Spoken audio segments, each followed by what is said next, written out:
Okay, we're recording. It's October 3rd. This is the C4 meeting. Mayor Hodson and Commissioner Savis, you are the co-chairs, and the meeting is yours. Well, excellent. Good evening, everyone.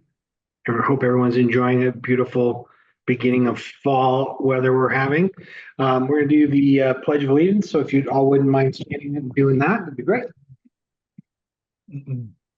I pledge allegiance to the flag of the United States of America and to the republic for which it stands, one nation, under God, indivisible, with liberty and justice for all. Thank you. All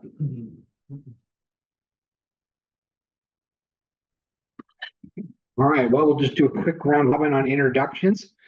Let's see. So as I said before, I'm Mayor Brian Hodson, and I'm your co-chair here at C4, and I'm so glad to be here and be with all of you. And we're going to start with you, Mr. Gornick.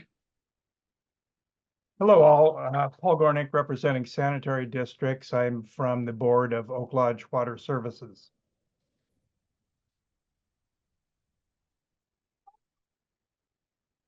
All right, thank you, sir. Mayor Milch. Michael Milch, Mayor of Gladstone. Welcome, thank you, sir. Mr. Mitchell. Mike Mitchell, City Commissioner in Oregon City, filling in for Commissioner Marl tonight. Wonderful. And Caroline. Carolyn Berry, City Councilor for Wilsonville, and I'm filling in for the mayor. I don't know if she's going to join us later or not, but here I am. Well, we're glad to have you. Thank you. Commissioner Savis. Hello, everyone. Paul Savis, Clackamas County Commissioner. My voice is a little bit hurting a little bit, so I'm going to try not to talk a whole lot tonight. We've heard that before, Paul. Look, you're all so lucky.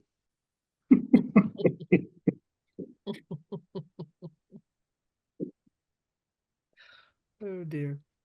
Sherry, you're up. Oh, I can't follow that act. Sherry French, Commissioner, Clackamas River Water, representing water districts. Wonderful, thank you. Mr. Sarah. Thank you, Chair. John Sarah, TriMet Local Government Affairs. Mr. Sherman. Good evening, Brett Sherman, Happy Valley City Councilor. Excellent. Mr. Brashear. Good evening, everyone. Dwight Brashear, Transit Director for the City of Wilsonville SMART, and I chose you over Thursday Night Football.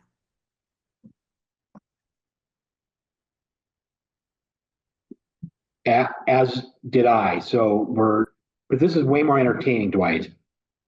And I'm sure you have it on in the background.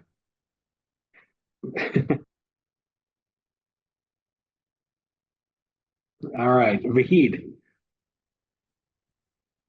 Good evening, everybody. I'm Vahid. I am the Deputy Director of Housing and Community Development for Clackamas County. Great, thank you, sir. Miss Ellen. Good evening, all. I'm Devin Ellen. I'm the Housing Development Director with the Housing Authority of Clackamas County.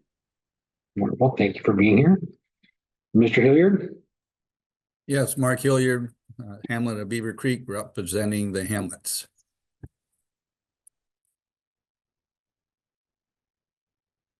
Well, thank you, sir, for being here. And Mr. Wood. Todd Wood, Canby Area Transit, representing rural transit providers. Excellent. Well, again, welcome all. We've got as always, a jam-packed and fun-filled agenda for this evening. Trent, are we at? Yeah, we have reached it now. Quorum speed? Yep. Well, great. Then I'll take a motion to approve the minutes for the September 5th, 2024 C4 minutes. I got a first from Sherry. Is there a second? Second. Thank you, Paul. Appreciate that. All those in favor? Aye. Aye. Great. Anyone opposed? All right. Minutes passed. Thank you very much. All right. Moving ahead on here. Next on the agenda is the update on County Supportive Housing Services, SHS, and affordable housing. And I think we've got Vahid and Devin taking us through that this evening. Thanks, Mayor Hodson. And Trent, do you want to share our slides for us, or? Well, while we're getting that up, I'm going to get us started and provide you an update on the supportive housing services measure progress over the past fiscal year. We just wrapped up, and we are wrapping up our annual report for last year's outcomes and implementation of the supportive housing services measure dollars. And then I'll turn it to my colleague Devin to talk about progress on affordable housing development with the bond. So there's a lot of exciting new housing that's pictured here, but Devin and I will both speak to these a little bit more specifically as we go through our presentation. On the next slide, I want to highlight the outcomes from the supportive housing services measure for the past year, and a few call outs for implementation of the state's emergency order funds that we've been receiving pursuant to Governor Kotek's emergency order. We're now in a third round of funding from that, and we're making great progress. We exceeded in the past year every one of our goals established for the past fiscal year in supportive housing services implementation. The first one there, the 412 households, that's 775 people placed in permanent supportive housing. That's deeply affordable housing with case management services and supportive services. Our goal for the year was 405 households, so we exceeded that. We've also come quite close to our 10-year goal for permanent supportive housing development under the supportive housing services measure.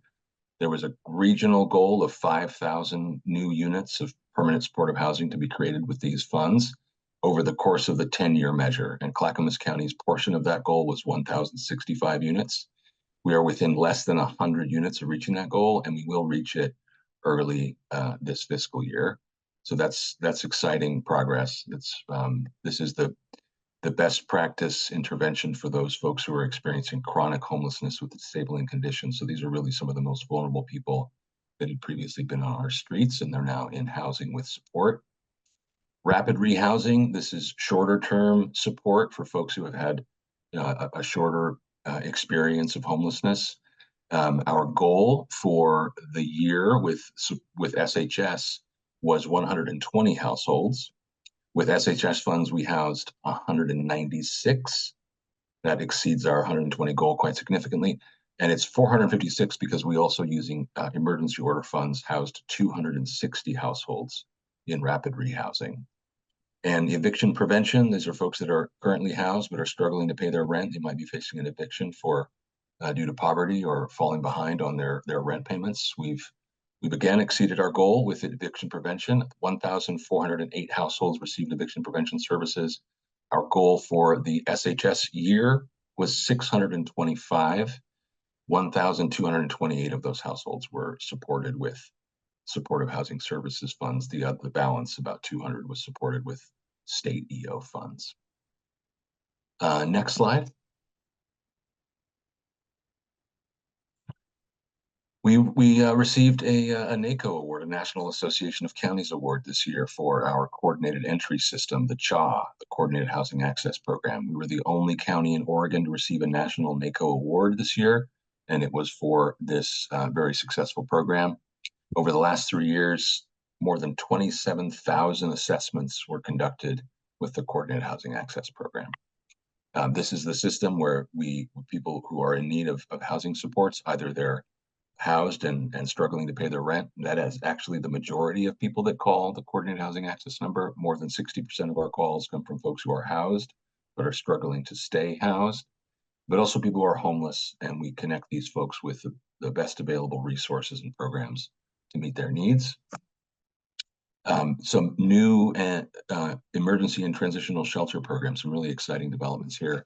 We had a new award of funding to Northwest Family Services for a foster youth to independence program. These are unaccompanied homeless youth who had been in the foster system, and it includes a transitional shelter component of that program, as well as federal vouchers to support them with rent assistance once they get into housing. Most exciting to me is we opened the Hot Yaka House, which it means Auntie's Place in Chinook Wawa, the Chinook language.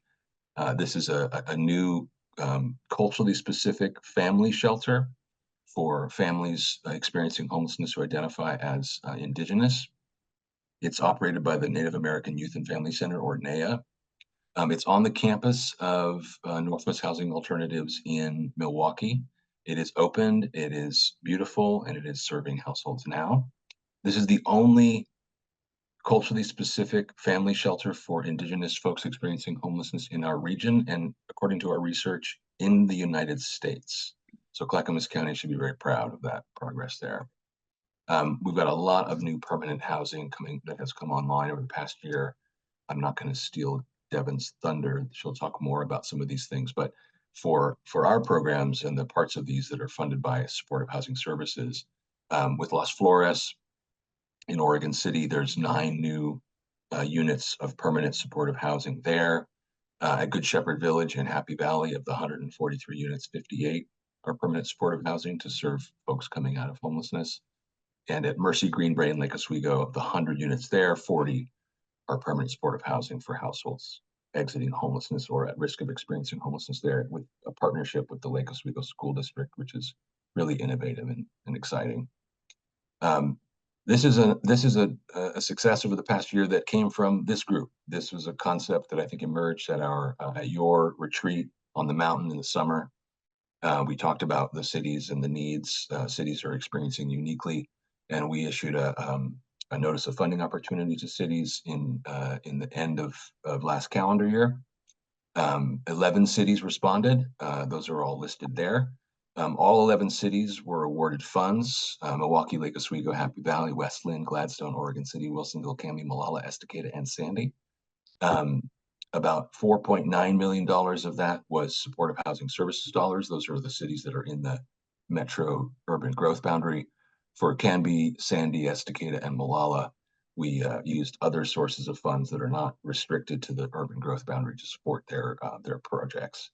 We're wrapping up those agreements now, but this is a lot of new programs and services that are really exciting. And this was something the county is very proud of. We wanted to come alongside cities that know best what they need in their communities and that will be welcome in their communities to serve their communities. And we were able to provide support to realize those projects. So that's another success of the past year. On the next slide, looking ahead, I'm going to mention a number of things here. I think the pictures here are of some new infrastructure, but first I'll talk about the long-term rent assistance program. So in addition to our successes with SHS funded vouchers, we have a new state funded voucher program, the long-term rent assistance program, LTRA. This will serve 128 households in the first round of funding with rent assistance. That's not time limited, and it will be prioritized for folks coming out of homelessness. 25 of these vouchers have already been issued. We just stood up the new voucher program at the beginning of September. We've already issued almost a fifth of these vouchers. So these are going fast. In terms of new infrastructure, there is a lot of exciting stuff that is coming online. The Clackamas Village, you see a mock-up there at the top of the screen. Our successful Veterans Village at the end of 115 off Jennifer and Gladstone. There's a vacant adjacent property that's part of the same property. Health, Housing, and Human Services acquired that property from the development agency, and we are now developing another village like the Veterans Village that will be on the adjacent property. We already have a service provider, and this will include 25 units of transitional housing for folks there. The bottom picture is an architectural drawing or design of the Caring Place, a supportive housing resource center in downtown Oregon City. A capital grant of supportive housing services dollars was awarded to them. So that will be coming online. They already have anchor tenants identified in the Father's Heart and Love One, 2 of our core partners in delivering services to folks experiencing homelessness. We also in Milwaukee have a new stabilization center that is under development. That's exciting. It has 2 components. One side will be a psychiatric stabilization center for folks who are in crisis, but would not be best served by going to the emergency room or going to jail, but need a place to kind of cool off, have some support on site from behavioral health and mental health staff. And it will also have a housing stabilization component, something like a shelter, which will be short-term housing support for folks who are in crisis. They've gone through that brief period of supportive stabilization with psychiatric support, that are experiencing homelessness or don't have a home to return to, and they'll be able to stabilize further there while we work on a permanent housing solution for them. We've also stood up a new team in my division, a health and housing integration team. And this group of talented folks is working on a number of things. We're looking to, we're working with OHA and the CCOs, HealthShare and Care Oregon here, and Trillium, on a Medicaid waiver implementation. So starting in November, Medicaid will begin paying for some housing services for folks who are Medicaid eligible. People who are at risk of homelessness or who are homeless will be able to have rent paid for 6 months per member in their household by Medicaid. So it's like a prescription for homelessness through the Medicaid system. So we've been working for a year and a half with our health partners on getting ready to implement this in partnership with us, the housing partners, the housing programs. So we're excited about this. This is a lot of new resource for folks that were really struggling. We're also looking to develop a medical respite program through our scattered site disposition. We have, the Housing Authority has a portfolio of single family homes throughout the county that we'll be making available to community-based organizations to purchase. And we'll be providing some support by way of grants to subsidize those purchases. And amongst the things we're looking for out of that is a medical respite in Clackamas County, which so far does not exist. The only medical respite in our region is a small program in Portland. And medical respite is, kind of is what it sounds like. If someone is experiencing homelessness, they can't stay in a hospital room for a long time, but they have a need to heal such that going back to the street is really not going to work out. If someone's just had, hernia surgery, it's not a great idea to have them really heal from that experience, living under an overpass. So medical respite is a place where people can continue their recovery with medical needs in a safe environment, and we'll be supporting them to move on from there into permanent housing. We're working with a handful of community-based organizations that recently received funding from us with SHS funds to provide medically specific support for folks who are experiencing homelessness, older adults, people with disabilities, and folks with intellectual and developmental disabilities.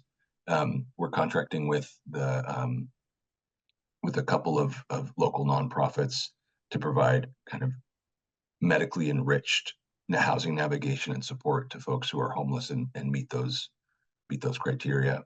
And then finally, with our public health division, with SHS funds, we funded a community paramedic who will be part of our outreach system. So this is an exciting development that will allow a dedicated licensed healthcare provider to engage with folks experiencing homelessness, at camps and shelters and places where folks are, to be able to do basic medical evaluations, treatments, provide vaccinations, referrals to addiction and recovery services. So this is another arrow in our quiver of outreach that is that's welcome. This is a paramedic in our outreach teams. Let's see, next slide, the last slide, I think. So in the current year, the slide shows $70.1 million as revenue. That was the projected revenue that was forecast by Metro prior to the establishment of our budget for fiscal year 23-24. Revenue did come in under that forecast. We had $66 million coming to Clackamas County in fiscal year 23-24. But we spent $54 million in the last fiscal year on our programs and services for housing folks in Clackamas County. This is more than triple what we spent in the previous year, which the previous year was a significant increase over the year prior to that. So for fiscal year 24-25, we have committed every penny of forecasted revenue, all funding coming from the supportive housing services measure that's forecast, has been budgeted for and is committed to programs and services. There's a red note on the bottom there. You know, I gave an update to the Board of County Commissioners earlier this week. There are conversations at Metro about changing the revenue, changing the measure in ways that would reduce the revenue that is collected under the supportive housing services measure. And because we are fully committed in our revenue, that may affect our programs moving forward, in the sense that some programs may need to be reduced or cut if Metro does follow through with those adjustments to the measure. That's my portion of this part, and I'm going to turn it over to Devin for the housing development update. Thanks, Fahid. Next slide, Trent. So I appreciate the opportunity to talk about our efforts toward affordable housing production in Clackamas County. These are some photos of some of the projects that opened or are under construction over the last fiscal year. So far, this last fiscal year, Clackamas County supported the opening of over 300 new affordable units, and over 200 units have started construction so far this year. This includes the Good Shepherd Village project in Happy Valley, 143 units, the Bear Creek Apartments in Molalla, which opened in March of this year, 60 units, the Mercy Greenbrae project in Lake Oswego, which opened in May and includes 100 units. And then in construction, we have 100 units at the 500 unit Hillside Park redevelopment project in Milwaukee. Those started construction in June. And then in August, we started construction on Vuela, which is a 121 unit mixed use development in Wilsonville. Next slide. So this next slide highlights the county's progress towards its regional affordable housing bond goals. To date, we have 560 bond-funded units that are complete and occupied. This includes Tukwila Springs, Fuller Station Apartments, Good Shepherd Village, Mercy Greenbrae, and Las Flores. We have 191 units currently in construction, with another 158 slated to start construction this month. And this includes the first Metro bond supported homeownership project in the region. And so by year end, we'll have 356 bond funded units in construction. In addition to that, we have 299 units in pre-development. And in total, we anticipate supporting 1,215 bond-funded units, which is nearly 150% more than the county's unit production goal under the bond of 812 units.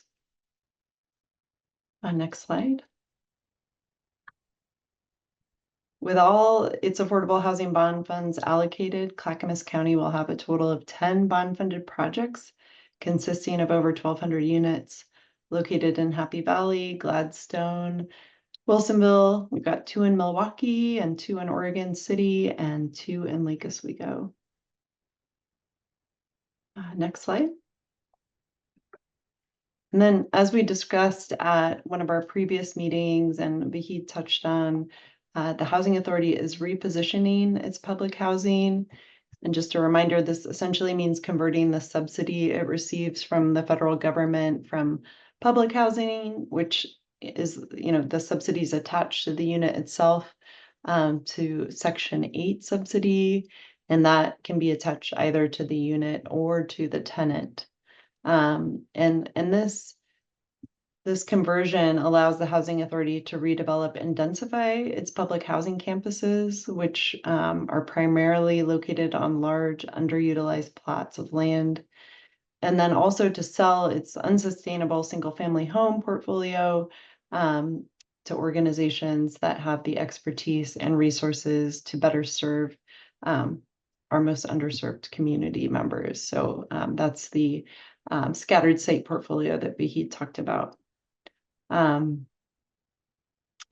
Over the last fiscal year, the Housing Authority repositioned 54 of its public housing units located in the Phase 1 of Hillside Park. These are being replaced with 275 affordable units. We submitted 4 Section 18 disposition applications to HUD for our remaining 391 units of public housing. This includes the second phase of Hillside Park, which is 46 units, 100 units at Clackamas Heights in Oregon City, another 100 units in Oregon City at the Oregon City View Manor.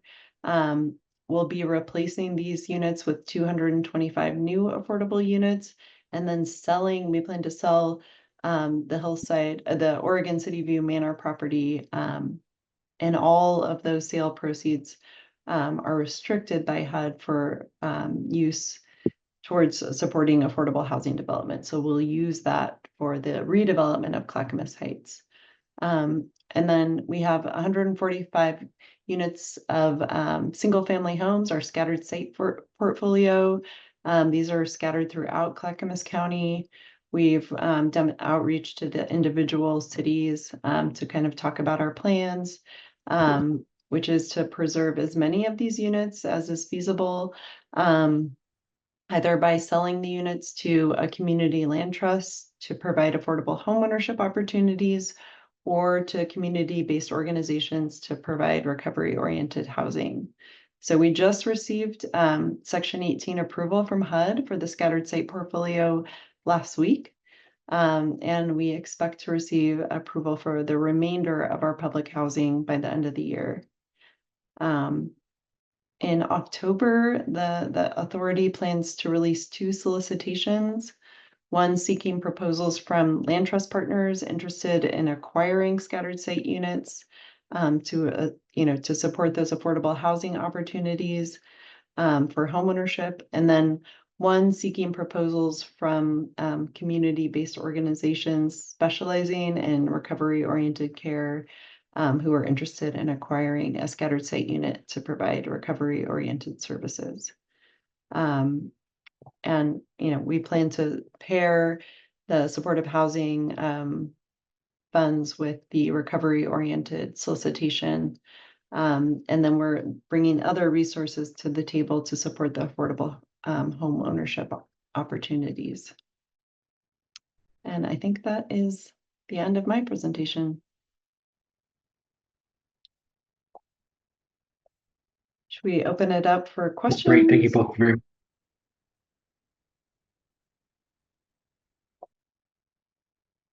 Any questions?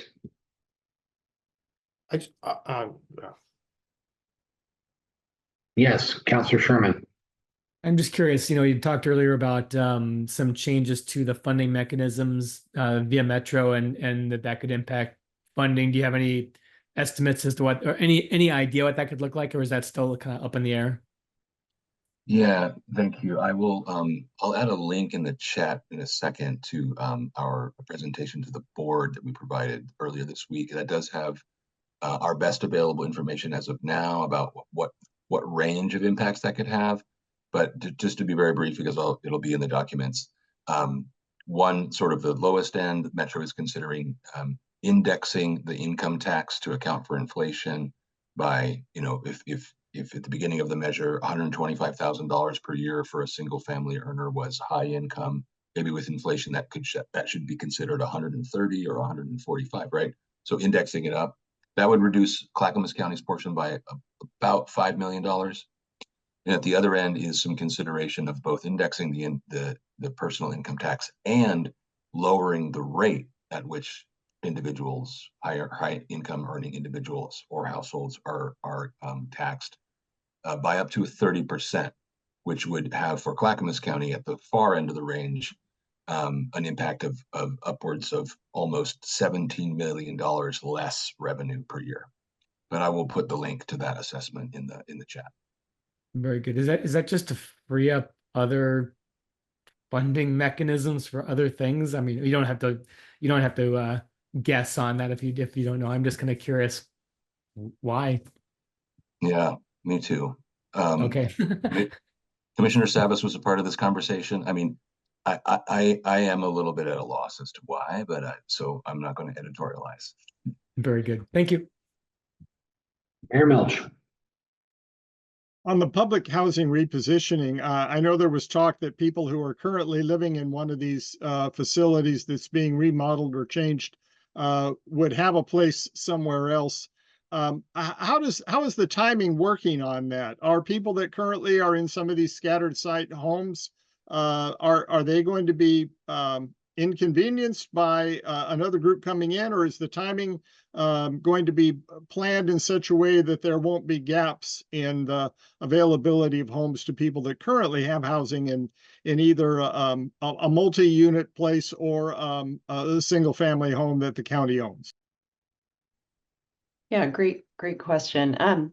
So yeah, we're timing the relocation of folks currently living in the scattered sites to occur before the home is sold to any of the organizations. We're prioritizing trying to get folks ready, for homeownership who currently live in those units.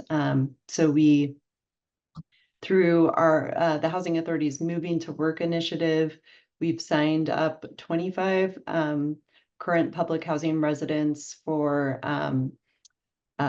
individual development account, which pairs over the course of 2 years down payment assistance with financial readiness and homeownership readiness programs and training.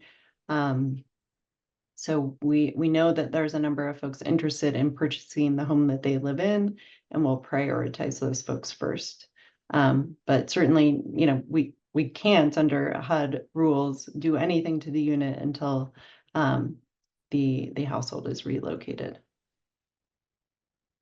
Thank you. That sounds like a good approach. Not only getting people new housing, but getting them the possibility of owning the housing that they move into is really a couple steps forward. So that's great. Thank you. Mayor Buck. Thanks, Mayor Hodson.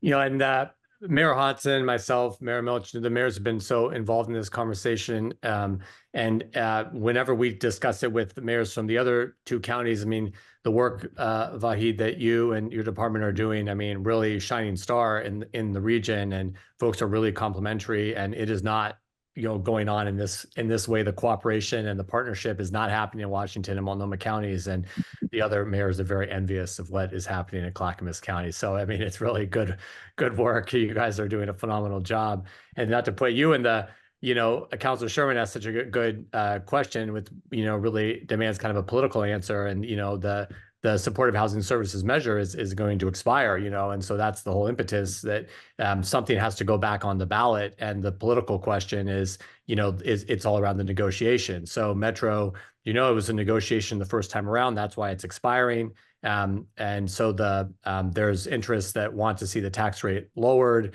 And that's where that conversation is coming from, to put a package together that Metro's hoping to get a coalition of support around. But it's going to have consequences. And a piece of what Metro wants to do, is use some of the money for housing. And so my question is, when obviously there's folks who would qualify to live in permanent supportive housing or permanent affordable subsidized housing, right? But there's folks that don't, and they're living in market rate housing, but receiving some of course have like Section 8 vouchers long term. Do you see folks who are, using what's intended to be a temporary voucher, but need really long-term support, that aren't able to get long-term support, that can't get a unit in the subsidized, and they're in market rate, but they're in kind of constant need of vouchers, and so how does that? Is there a program for that? Yeah, good question, Mayor Buck. That does happen. I mean, we have been lucky and we've been fortunate in having the resources we've had to serve so many people. I mean, almost more than 1,000 people with permanent supportive housing with either vouchers in a market rate unit or in one of the buildings that Devin has talked about that we've developed over the last few years. But that doesn't meet all of the need of folks that need long-term support. And when it's a HUD policy that all of our different types of programs have to prioritize people by vulnerability. So rapid rehousing, right, is something that is up to 2 years of assistance. It's not long-term. But when we've exhausted all of the long-term resources and we haven't met all of the need, it does occur that there are people that we place in shorter-term programs who will be needing long-term assistance. Now we try to juggle it, right? So that we'll place someone in a rapid rehousing program. That gives us 2 years to find an opening in a long-term program. And we'll kind of keep our programs talking to each other so that we can hopefully make that transition. But you are right, it is a challenge. Just a quick, so are the folks that you see coming for like eviction prevention, you know, is there like can you ballpark a percent that kind of are chronically on eviction prevention? Yes, I mean, we have a relationship with our eviction prevention programs where they assess folks that they think will need that eviction prevention one time or even twice isn't going to cut it. And that is a referral pipeline to our voucher programs. And so I think over the past year, 90 households that were calling eviction prevention, they were assessed. There was a conversation. Oh, this is a 75-year-old person with no income. Come on, eviction prevention one-time payment is not going to help. So that goes to the voucher team. But I mean, I think it's north of 10%. Okay, and so then the vouchers, those are long-term. Yes. Is that the 2 year, the rapid rehousing, or that's just a different? Yeah, that's a different thing. The rapid rehousing. Yeah, I'm sorry, I'm introducing all of these like this jargon. Yeah, so when someone calls for eviction prevention and we assess that there's going to be a need for long-term support, we don't try to just band-aid it. We try to get ahead of that right in front and refer them to longer-term support, a voucher. I see. So I guess, and so this comes back to like in Metro's discussion. I mean, the vouchers are great, but then of course building more subsidized affordable housing is great because it's all kind of money going to the same place. But what do you think is the most economic of like how can we serve the most people? Is it by, you know, spending $150,000 a unit on new construction, or is it continuing to support and enhance these vouchers? Right. I mean, I think that the county's position is that the flexibility we welcome. So if there were a ballot measure or something that Metro were to determine that the county were able to use our resources to as capital for affordable housing development, we would welcome the flexibility. I think that right now we don't see unit availability as a challenge in our homelessness response. That may be something going on in Multnomah County, but we're not having a problem where someone gets a voucher and they can't find an apartment. That's not our challenge. And the mathematics become complicated. If you take some of the SHS dollars to build affordable housing, what makes it affordable is also a voucher. So you have the capital plus the voucher. So now we're spending not only the however many dollars it is per unit to build the unit. Now we're taking a voucher out of our program where we don't have a problem finding an apartment for that voucher and attaching that to the unit. Now it becomes even more expensive. Ms. French.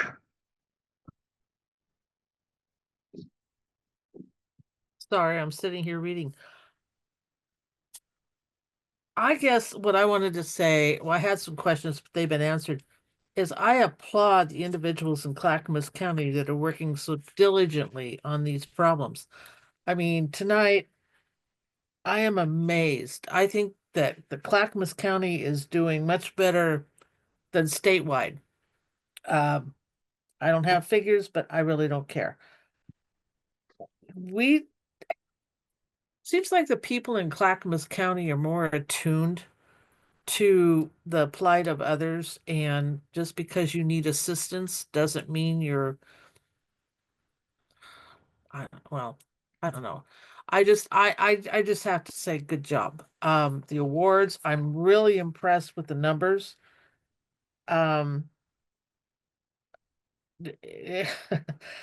You guys are working really hard up there, and I look at these numbers that you've given tonight, and I know funds are hard to get, and you know, we have the whole state and whatnot that are vying for those funds, but and congratulations on your award.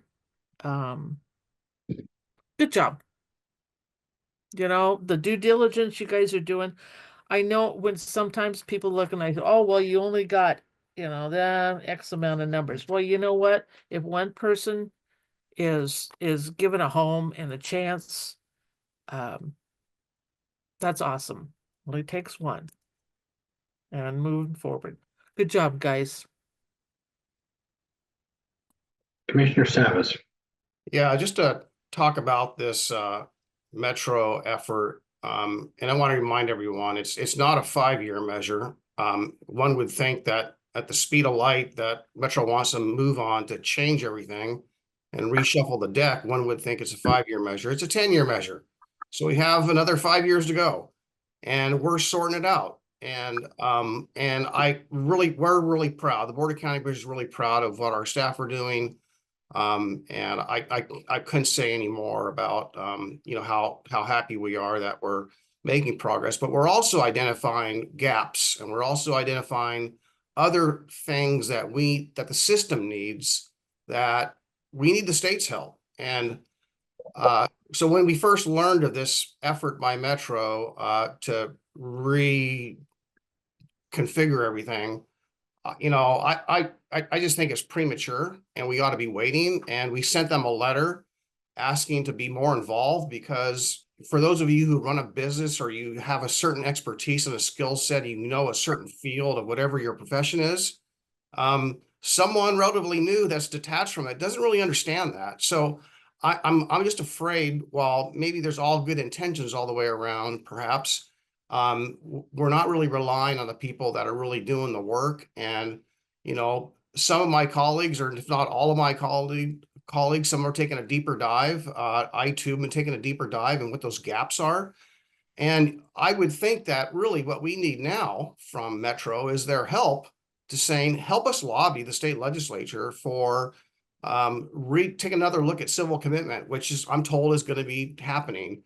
Help us with maybe lowering the threshold for certifying mental behavioral health folks, so they don't have such a high threshold of education to become certified, because we have a shortage of the personnel. We need more state mental health beds. We need a lot. And as our folks are doing this work, we're constantly learning.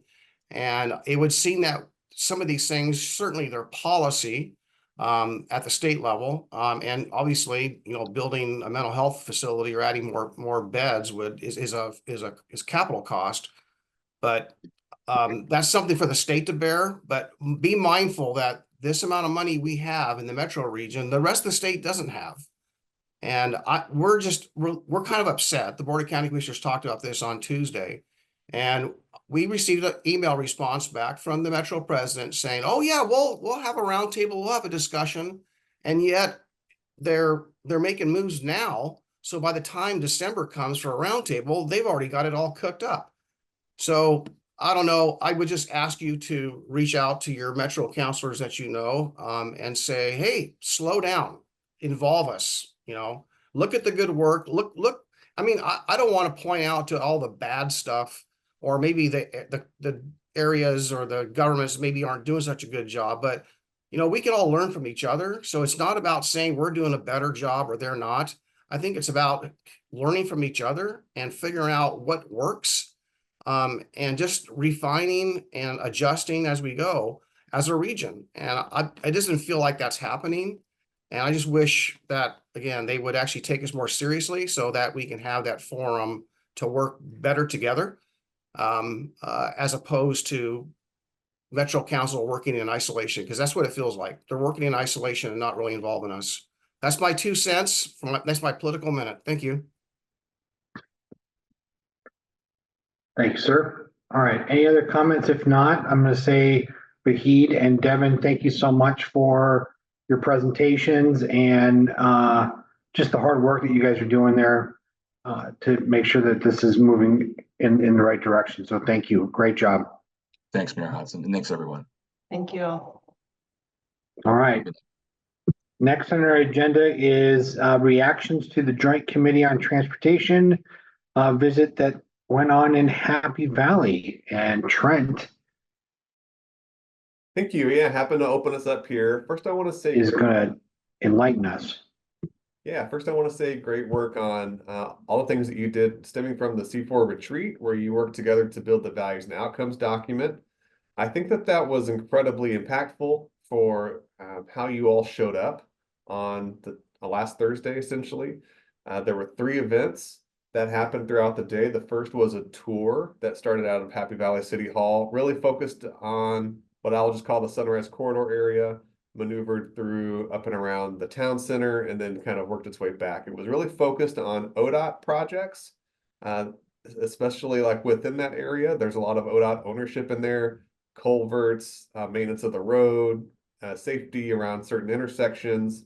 But really cool stop at the electric, at a depot where they adjust a lot of electricity pieces, and they showed graffiti on signs and what it cost them to remove and repair some of the graffiti on that signage. Very fascinating. They had some opportunity to talk about transit during the tour. We were in a Sandy area metro bus, so that was also a great representation of the Clackamas County transit diversity that we have here. And ultimately, it was a pretty good trip. Your C4 members on board were Commissioner Savis and Councilor Sherman. They had speaking roles throughout the tour. It was really good. Moving into the roundtable a little bit, I'll just give a summary and then I'll let y'all sort of have your reactions. Moving into the roundtable, it's 2 hours. A lot of people in this room, several people in this room were there, invited. It was a pretty robust discussion. There were like 3 questions that were asked, and then there was a chance for the legislators who were attending. There were 17 legislators attending to respond or say what they heard from the table. That's where I think your values and outcomes efforts really shone through. Each of you showed up with your various talking points. They were complimentary, they were coordinated. Just thought you did a great job. The end of the day was at a high school there in Happy Valley. It's a huge high school. I got lost in it trying to find the place. It's so massive, but it was a pretty good turnout. And there were a testimony that went beyond the 2.5 or the 2 hours that they had allotted. So that's great. I closed with a former C4 member, I think Rick Cook, who used to represent the Hamlets. He had the last word there. So again, just great representation from the community here within the group. Lots of broad testimony covering a lot of different areas, topics, subject pieces for transportation. Thought it was really good. Here's what's next. The Joint Committee on Transportation will transition into these 3 work groups that will be meeting over the next several months until the legislative session begins. These are work groups, I believe, that will be focused on, well, I know what they'll be focused on. One of them will be focused on operations and maintenance specifically. One of them will be focused on transit and multimodal. And then the third one will be focused on freight and those projects that have existing commitments. And so Rose Quarter, 205, the IBR, those types of projects. But I think all centered around the theme of freight and how do you move people and goods, specifically for the growth, housing growth, economy, and so on. So those will be the 3 work groups. The questions that I think they'll focus on, what I've been told and what my counterparts have been told, is that how will those 3 subject areas be funded? Like, what are the opportunities within those 3 categories to advance funding mechanisms to advance the transportation package?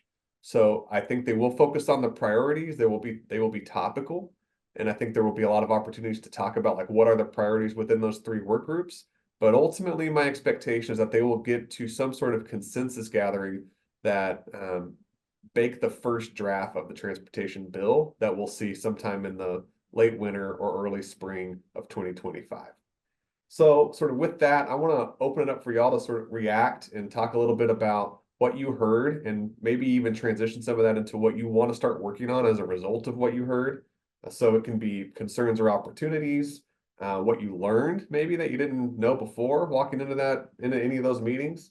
And then again, yeah, what do you want to focus on? Maybe a C4 that we can bring back to you probably in December as you start to think about how to approach the 2025 transportation package.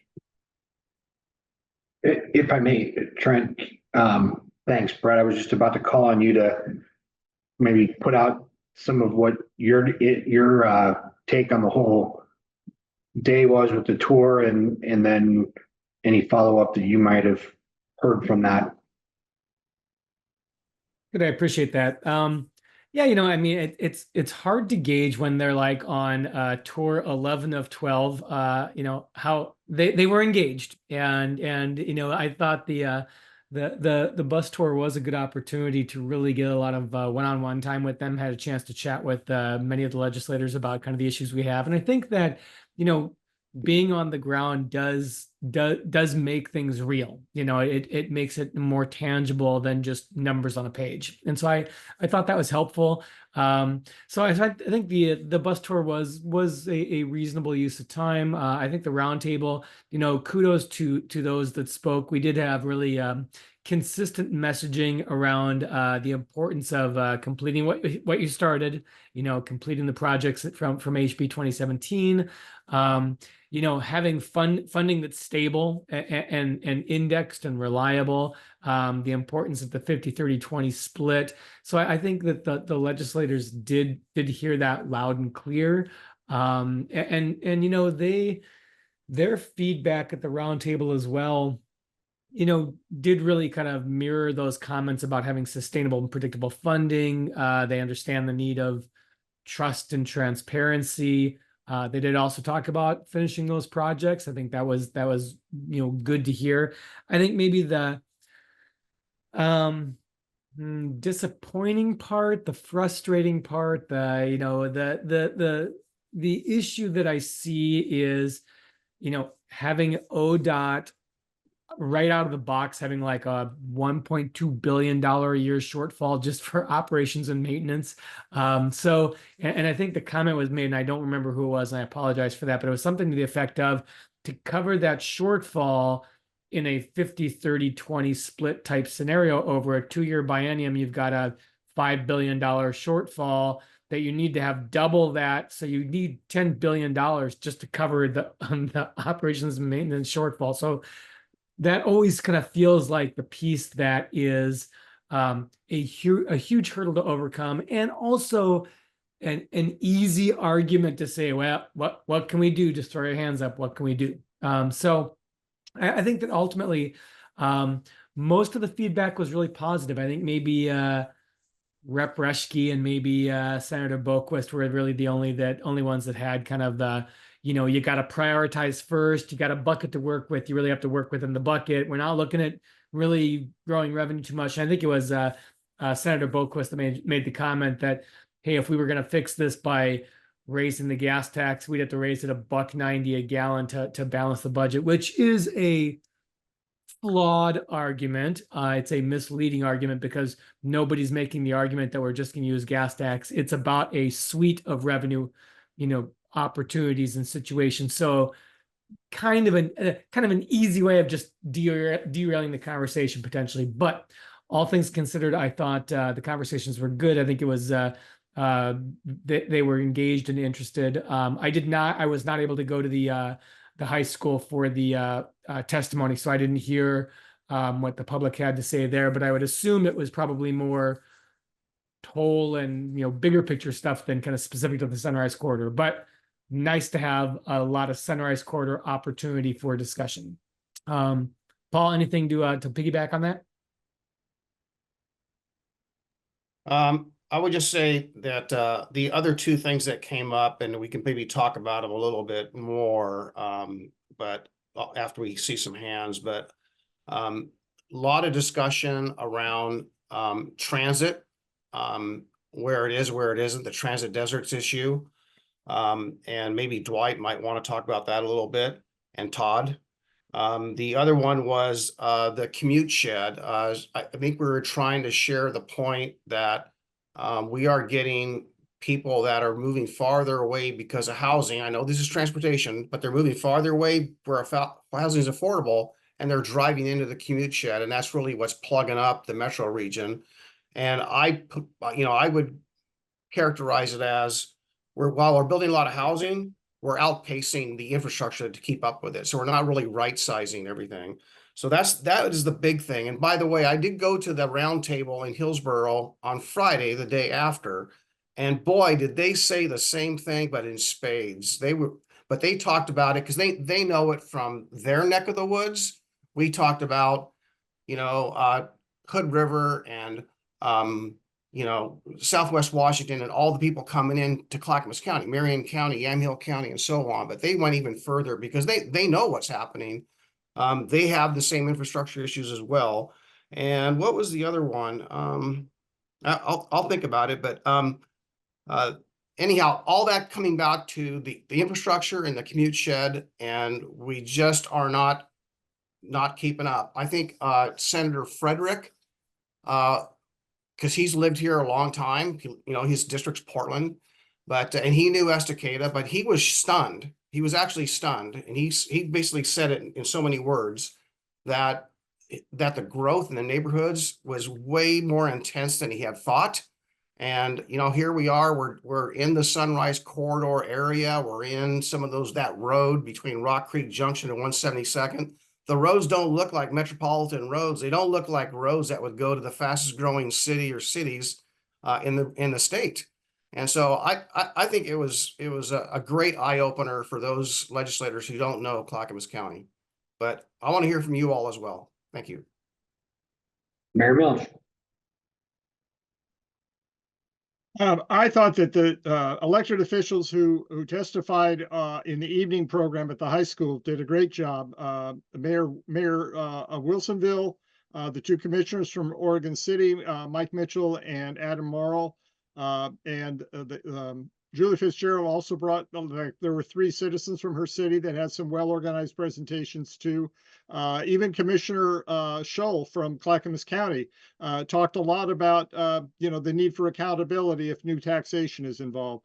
The thing that surprised me was how much focus there was from so many people about the issue of trust and accountability and transparency directed at ODOT.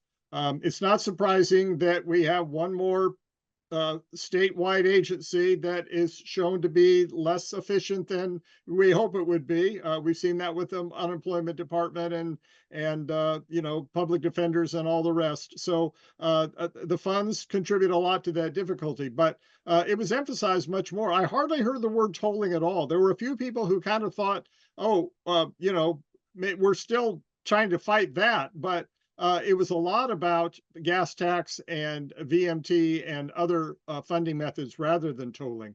I will say that a couple days later, somebody said, "Hey, we missed you at the roundtable. All the other mayors were there. Where were you?" And the information that went out beforehand that I had read said the roundtable was for people who were involved in R1 Act, and I've never been on that. So I thought, well, I'm not included. So I don't know if there was a general invitation that went out that they somehow just missed me, but I heard that back from one of the state senators who was involved. So that was probably just a mix-up or something. I don't know if I would have made it anyway, but I thought the evening program was good. A wide range of topics, things that were on our value statement. Most everything got covered by people who testified, were very well prepared, and presented themselves well. Great. Quickly address the gap in invitations to the roundtable. It was invitation only at the discretion of the Joint Committee on Transportation. What they told me that ours was the largest table of the 12 meetings that they hosted. We have, I think, the most cities, or pretty close to the most cities in the state here in Clackamas County, and there were other cities that were outside of Clackamas County that were also invited to our particular roundtable, including Gresham and Troutdale. So I don't think it was a snub as much as they were trying to select various representation across the area to be present there. I know that there was only one of the 4 rural cities was invited as well, but I think they did their best throughout the day to try to have broad representation. Yes, only one city was invited from the rural communities, but Todd from Canby Area Transit was able to attend, so that spread it out a little bit. And also, instead of using a TriMet bus within the TriMet district, the Sandy Area Metro bus was used, again, to spread out, I think, some of those pieces. So I do believe they were aware of how big the group is and how many people they need to put at the table. And I'll just confess as well, I was pretty adamant on how they should try to reinforce that balance between all of our different communities and the various needs so that we had thematically, the 205 corridor, the urban to rural connection corridors, the big freeway needs and the O&M needs. And so that we were giving them that feedback, kind of recognizing that probably not everybody was going to get an invitation. It was a pretty big table already. So not a snub. I hope y'all don't look at it that way. But we did have the biggest, they were pretty clear, the largest table of the round tables in the state. Mr. Mitchell. Yeah, just to kind of follow up on what Mayor Milch said, I thought the evening session was good. There were a lot of good statements made and around some of those common themes that I think they were hearing over and over, and I think they did hear it. There was a lot of head nodding, and they appeared to be receptive of what being said. I guess what I'm concerned, and maybe it's a challenge for C4 going forward, is, that happened in September. The legislative session is months away, and they're going to have ODOT in their ear every day, and the recency effect is going to kick in, and they're going to hear what ODOT is saying, and our message, may fade away. So I guess what I'm trying to think of is how do we keep our message in front of them as the process goes on? I think we did a good job of stating our message today, but how do we keep holding their feet to the fire going forward? No, that's a great point for sure. Thank you. Ms. Burbank. I was just wondering, I did attend the meeting at the high school. I was somewhat wondering why so many students from Gresham showed up to ask for bus passes. It seemed like it was something a teacher said, here's some extra credit, go take time. So anyway, that's my 2 cents on that. And I love kids, but anyway, I just thought it was a odd, so many, it seemed like it was an extra credit, which took a lot of time. What road did they take to get to Sandy? That's my question, the round table. Or did they take 212 or did they take 26? How did they get there? Because there's no great way to get to Sandy without going through Gresham or taking Highway 212, which would be maybe they know, but it's such a pinch once you get past the 212, 224 split. That should have been a great conversation. I know there's a lot less pinch points that are such a big road in Hillsborough. Does anyone know how people got to the Sandy? Pamela, just so you know, we didn't go to Sandy. The tour didn't go there. We just had the Sandy bus that came to Happy Valley. Oh. And basically the route was Happy Valley south to almost the Carver area, and then west out to the industrial area of almost a 205, frankly, to an 82nd. So not too Sandy. Not too Sandy, correct. Okay, all right. That was my question. How did they get there? Okay. Mr. Bashir. All right, yeah. Somehow, and I'm not certain how it happened, but I ended up being invited to both Happy Valley and Hillsborough. So I had back-to-back assignments there. Both of those roundtables, my focus was pretty much singular. It was to dramatize what I believe is a shameful condition of how the STIF, and now I'm just talking about transit, is distributed in Clackamas County, in Washington County, in Multnomah County. And so there were a lot of folks there that when they saw me sitting there, and then of course I showed up in Hillsborough, and they're thinking, what the heck? Were very nervous that I was there. Commissioner Savas can tell you, I tend not to hold my tongue. I said what needed to be said. I think if nothing else, I got their attention. There are 5 transit providers in Clackamas County that aren't TriMet. And I gave some staggering numbers that are true. Nobody got the microphone and said what Dwight said is not true. But when I told them that 95% of the stiff formula funds that come into the Tri-County area are controlled by TriMet. When I told them that 72% of the stiff formula funds statewide are controlled by the 4 largest transit agencies in the state, that had to be eye-opening. Now, some people will act like they didn't hear me, but you can't unring a bell. And so they will have to deal with their conscience.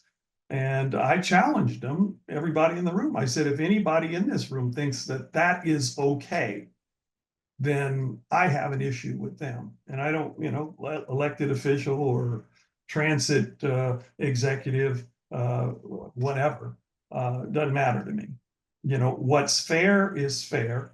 And I think Todd in Hills, in Happy Valley, said some things that needed to be said as well. So we weren't there. I wasn't there asking for more money, which was odd. But what I was there asking for was a fix to what is broken, and to throw more money at it and think that the rising tide will ultimately float all the boats or raise all the boats, is, I guess, a good theory. But if my boat already has a hole in it, and Canby's boat already has a hole in it, and Sandy's boat has a hole in it, and Clackamas County's boat has a hole in it, and Malala's boat has a hole in it, our boats aren't going anywhere. So I'll get off my soapbox, but that's what I said. So not popular, but you know what? I don't care. I'm not trying to impress anybody. I got 39 years of transit experience, 39 years in much larger markets in Portland. There is no one in this city, in the Tri-County area, that has more public transit experience than Dwight. And if they do, I'll bow to them. I'll yield to them.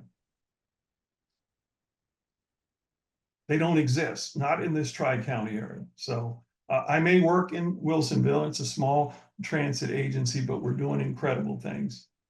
You all know that. Bus on shoulder. We've got the TOD going on over at the transit center.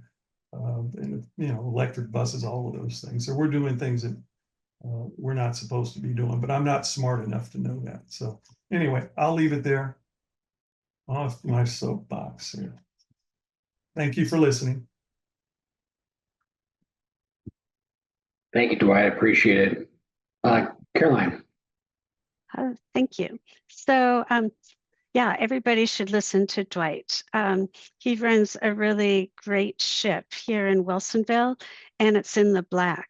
I mean, he does just an awesome job. And, he has good ideas that I think could really help the region.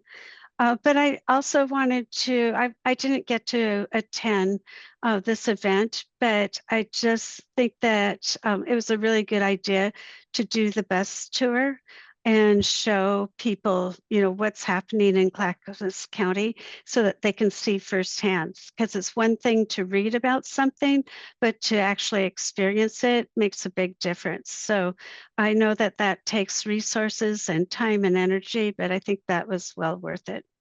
That's my 2 cents. Thank you. Any other comments? Just one other thing I want to mention. I did attend the first one, which was in Portland, and then, as I mentioned, Clackamas and Hillsborough. So the 3 metro region ones, I attended the roundtable, and I will tell you that at all of those, most of the people, when asked, "What would you support?" For new funding or change of funding, that was VMT or the Orgo road user charge kind of a method, which principally it's been proposed as something to replace gas tax, so it would be in lieu of a gas tax. That's the principle.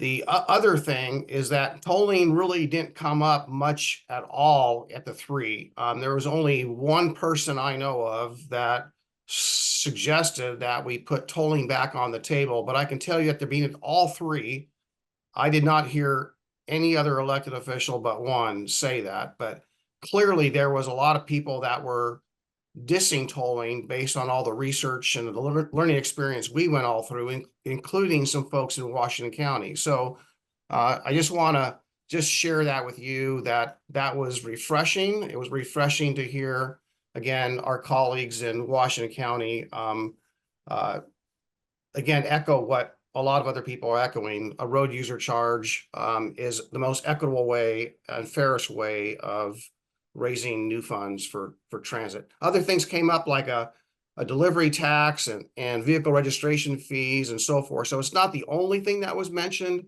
but certainly by far, road user charge had the greatest consensus. All right. Thank you, sir. Todd from Canby, best city in Clackamas County. I don't, I only have 21 years in public transportation, so I can't speak to the level that Dwight has, nor do I have the articulate nature of Dwight. I tend to be a little bit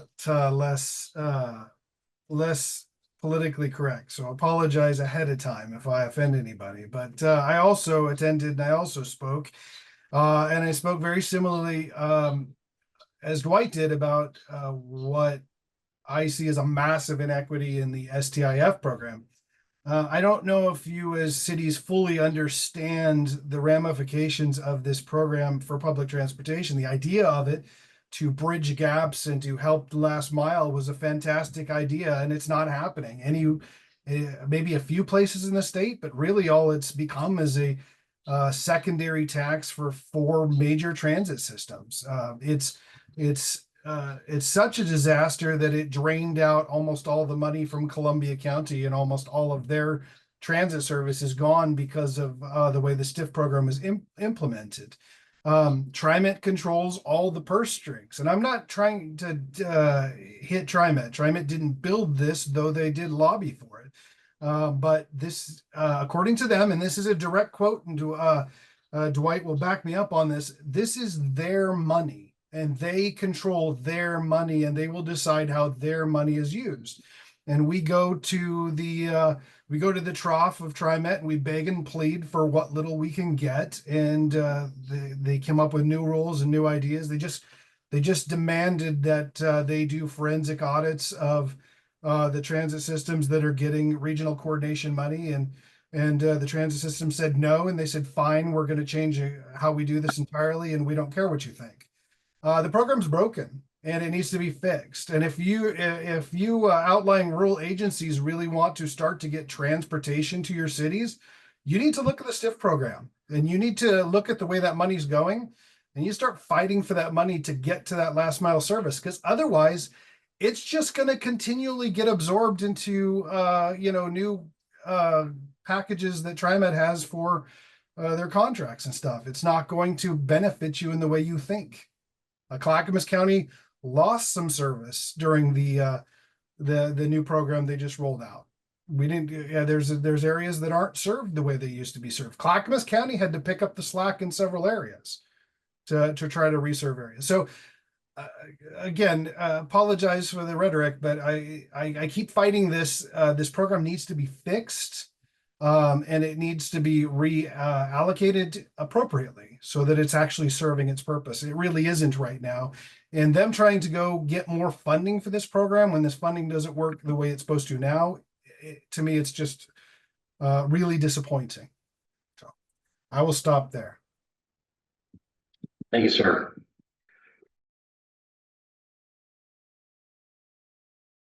Ms. Purback.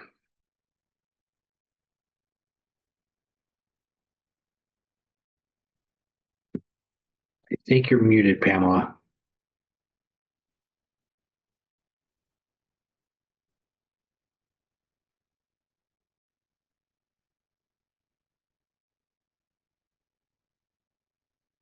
Emily, you're still muted. Oh, there we are. Okay. Sorry about that. Okay, so about the EV tax or the tax on by mile, that everyone would have their monitors and drive around. Of course, the rural people would pay more because they drive further, et cetera, et cetera. It was a big comment on SUVs would pay more because but there's a lot to go with SUVs have larger capacity, so you can't put more 6 family members in a 4 passenger car. Well, anyway, so there's that. But the thing about tolling is that it gets everybody. Oregon has been a giver to every other. We pay for any visitors that come to Oregon. We pay they don't pay for anything. Our property taxes and our income tax pay for everything. As would happen if all of our cars had these monitors on them to charge us individuals, the people that live out of state would never be charged. And that was something that didn't come up. It was everybody thought it was kind of a good idea to have your cars, but that means Oregon continues to pay for every single thing. Every person that comes into Oregon via car. So I couldn't say anything because all the spaces were taken for bus passes. But anyway, so I just want to bring that up in this talking about it's favorable, but favorable to who? Because Oregon, again, is the giver, if you know what I mean. So that's my point. And that's all. Great, thank you so much. All right, so Trent, next steps of this group is part of this conversation, correct? Yes, that's correct. I will talk with the executive committee in 2 weeks about opportunities to discuss this moving forward. You're in a bit of a transition season, of course, because of the election. So some of you are up for re-election that may change the makeup of this group. Next month, we'll probably be focused back on housing things stemming from a recent conversation. But I think in December, there's an opportunity to talk about how those work groups are going, what the status of those discussions are, the makeup of potentially the legislature, depending on who's elected, as well as what we might be initially hearing post-election about some of the funding mechanisms that are gaining more traction. I do personally think that we're going to start hearing that a little bit more confidently from legislators and maybe even local officials, what they're willing to support once the election has passed. And that's not a condition of what people are campaigning on or about. So just my gut reaction there from this seat. But in December, I think that'll give you a chance to at least preliminarily talk about, hopefully we have enough information to talk about how you want to position C4 moving forward. My guess is that the January C4 meeting on January 2 has high probability that we don't do it because of how close it is to the holiday, but that'll be a discussion with the executive committee and then yourselves, which means February might be your next big chance to talk about what's being developed. The legislative session will have already begun at that point, just for a couple of weeks. So we'll probably have an idea about what bill is out or what couple of bills are out, what are some of the concepts, and then it's game on at that point. So we'll want to be ready in February, no later than March, to really be talking about how do you want to engage, where do you want to support, what do you want to get more details about, who do we need to have brought in to help you with the discussion, are there funding mechanisms that you as groups, as different agencies or providers are really excited about or concerned about, yes, no, maybe so, all those pieces. And I would just encourage you, draw from that big experience you've had with the tolling discussion. And this might be a spicy take, but like some of y'all have said, tolling itself is not inherently a terrible, bad concept. But what was presented on the project and where it was presented, that's where the frustration and the heartburn began. And so I think many of you said it, devil's in the details with what they come up with. VMT may be a great idea, and I've heard many of you advocate on behalf of it. But if it's designed in a poor way, I could see y'all in, April or March or May and be frustrated with what you're seeing there. So I know it's tricky to start saying what you do or don't support or where the legislature should go. Devil's in the details. There's going to be a lot of opportunities for conversations, but it's mostly probably going to happen in the new year. Okay.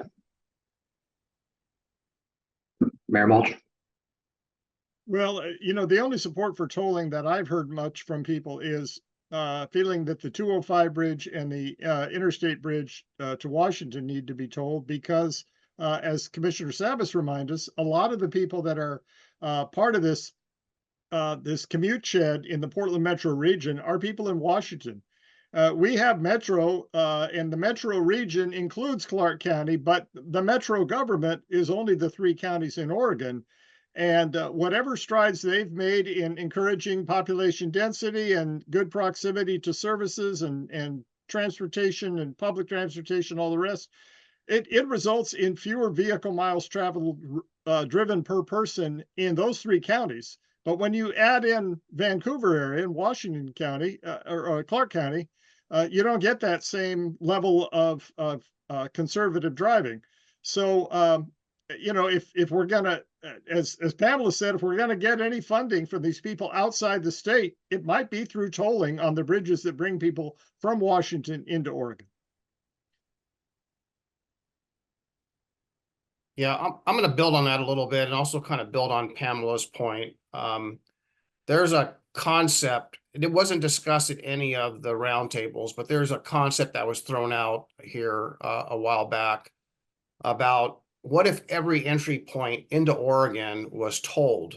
So when you come into Oregon, you get a tolls, right? So you're capturing those people that are out of state, maybe are coming into work or driving through the state, and they're paying their fair share of the wear and tear.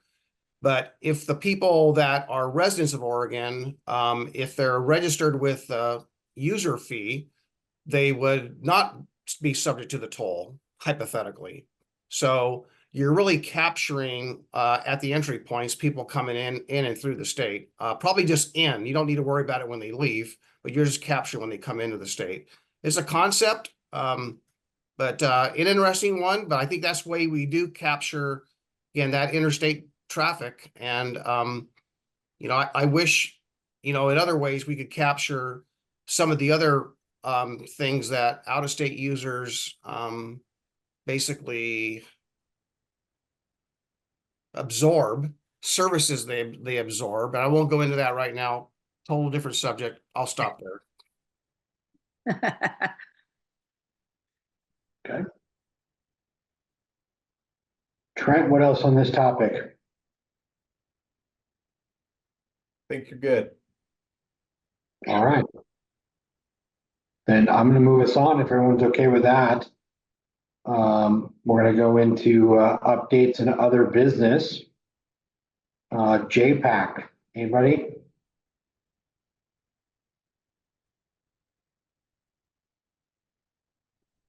Yes, JPAC. Okay.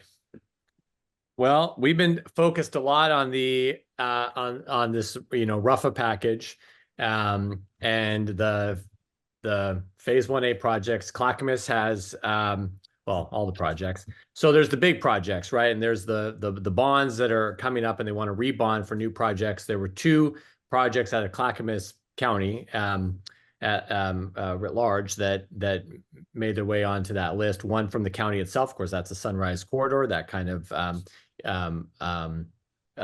work that would get that project, further down the line to then qualify for additional funding to get that actually into construction. And then there was a project out of Oregon City, more transit related.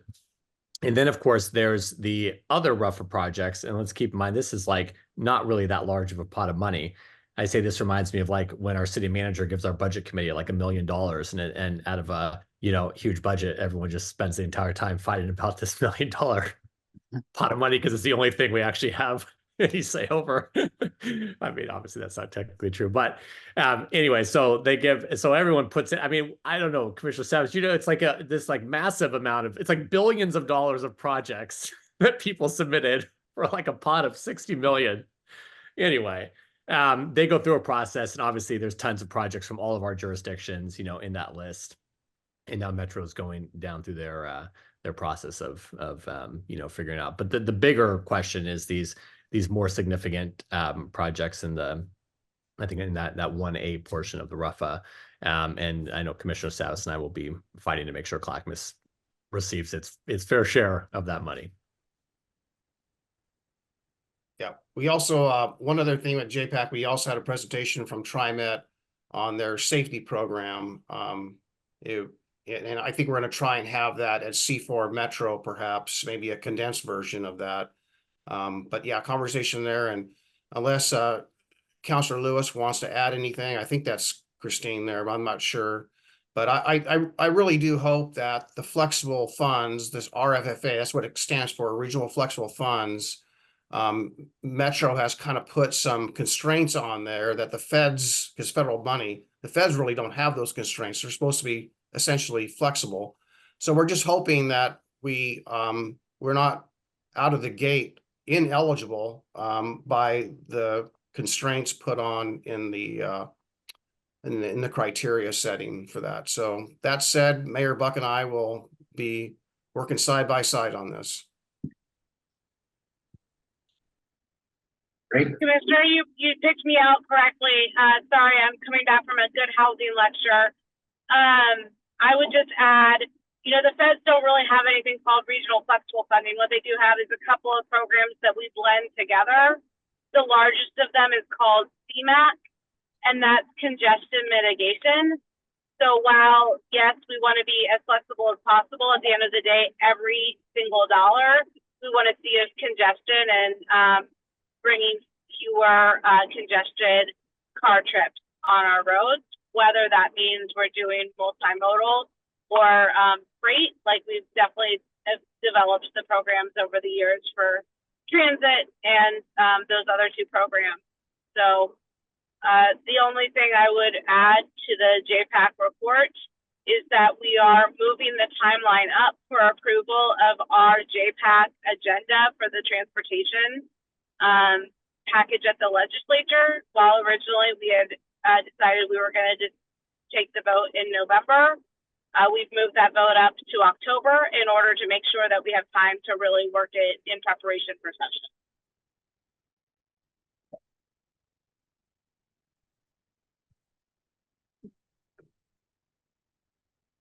And I'll just add there's the JPAC legislative agenda really aligns closely with those that transportation agenda that we all created there. I didn't really see any space of difference there.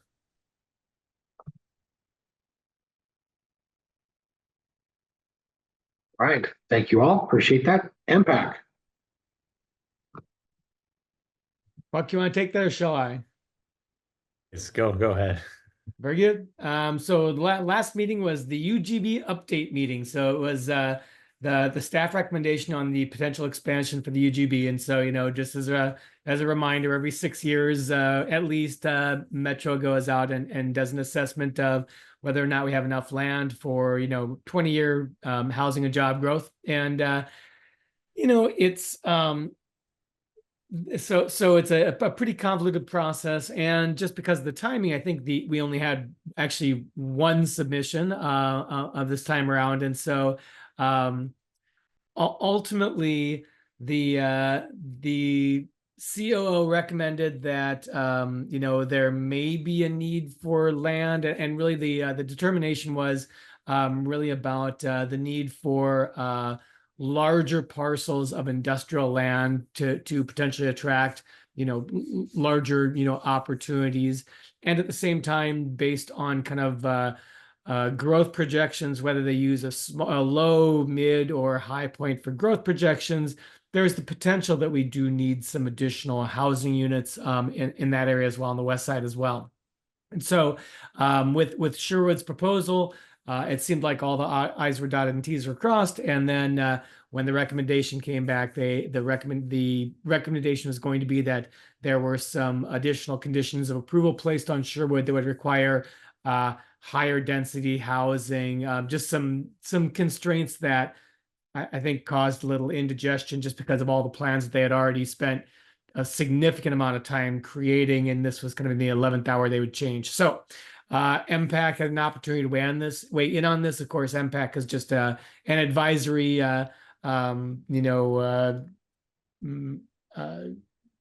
situations. We're not making any recommendations that they have to follow, but the recommendations were effectively that Metro should really follow the high growth forecast as they do future projections, just because, you know, coming in light means that we don't have enough opportunities to grow, and so that seems like a pretty healthy perspective. In addition, there was a recommendation made to convene like a senior staff task force that would assess kind of industrial and job growth at the city level. And so it'd be like city and sector partners that would come together with the Metro Council to do this analysis and bring back additional information for consideration, including like industrial slope assessments and things like that. That's a whole separate conversation, but that was also kind of part of the conversation.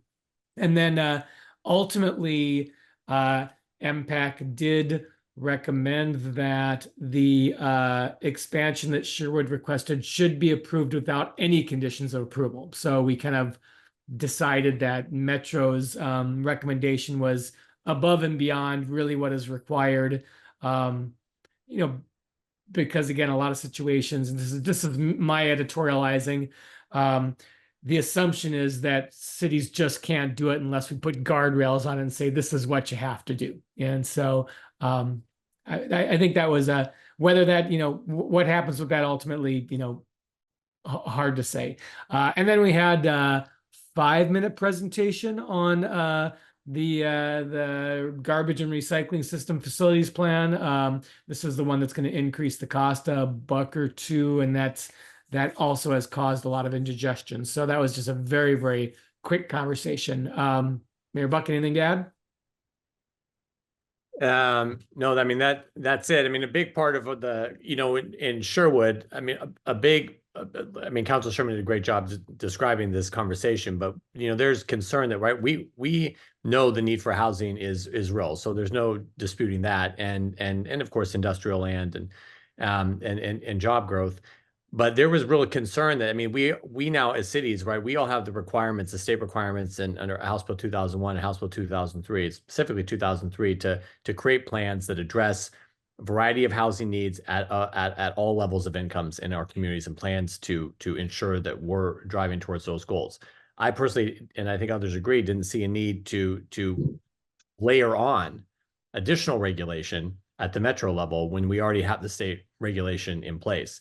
I think we're all trying to make it more, I mean, we appreciate the regulations can serve a good purpose, environmental protections, and ensure we're, you know, thinking about our residents and our communities holistically, but it can also serve to be onerous. And at the end of the day, you know, we want Sherwood to have a successful project.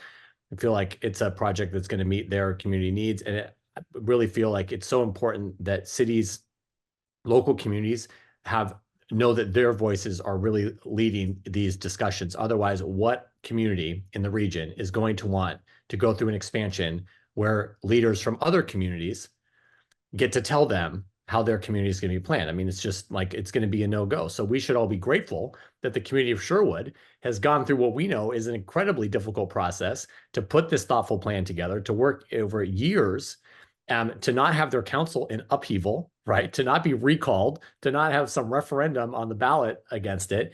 I mean, it's kind of a miracle in this day and age. So it's good work they're doing, and they've worked really well with Metro. They've done a great job supporting them, and Metro is doing a good job also trying to support these small communities. But, you know, it is important that we all have control over our own destinies as leaders of our local communities within the multitude of constraints that already and fence posts that the state puts on us.